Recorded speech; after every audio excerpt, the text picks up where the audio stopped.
ફરીથી એક વખત થઈ ગયો રસ્તો પૂરો અને પહોંચી ગયા દરિયે. રસ્તામાં એક ભાઈની ઘરે ગયા હેલ્પ કરવા અને આજે કરી લીધા ગણેશ પુલેના ફાઇનલી દર્શન. તો મિત્રો ગઈકાલની રાતે રોકાણા હતા અમે ભારત પેટ્રોલ પંપે.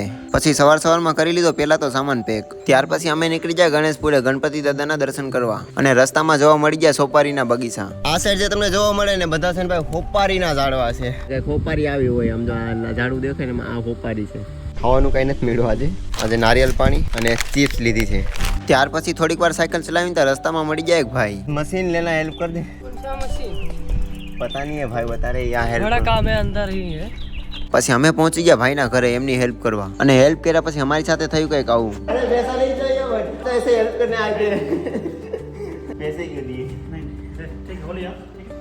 મજૂરી કરી લાયા અને ફરી એકવાર થયો રસ્તો પૂરો અને પહોંચી ગયા દરિયાના કિનારે. પછી સાયકલ ચડાવી દીધી બોટમાં મળી ગયા આપણે લોકલ ભાઈઓ. ત્યાર પછી અમે પહોંચી ગયા ફાઇનલી દરિયાના બીજા કિનારે. અને મિત્રો આજે છે એક સાઈડ દરિયો અને એક સાઈડ છે રસ્તો. ત્યાર પછી અમે સાયકલ ચલાવતા પહોંચી ગયા ગણેશ પુલે અને કિસ્મત એવા કે આજે ભીડ જ નહોતી. પછી મિત્રો મસ્ત મજાના થઈ ગયા ગણેશ પુલે ગણપતિ દાદાના દર્શન. આજે છે ને અમે રોકાણા છે એક બીચ ઉપર, ખાવાનું બનાવી રહ્યા છે આવી રીતના કઈક, અને કાલે કઈક નવું પણ કરવાના છે તો એ તમને પણ ને સાયકલ થી સંપૂર્ણ ભારતની યાત્રા કરું છું. મારી જર્નીમાં જોડાવા માંગતા હોય તો પેજને ફોલો કરી લેજો. આ વિડીયો વધારે શેર કરજો. બાકી હસતા રહેજો, હસાવતા રહેજો, મોજ કરતા રહેજો.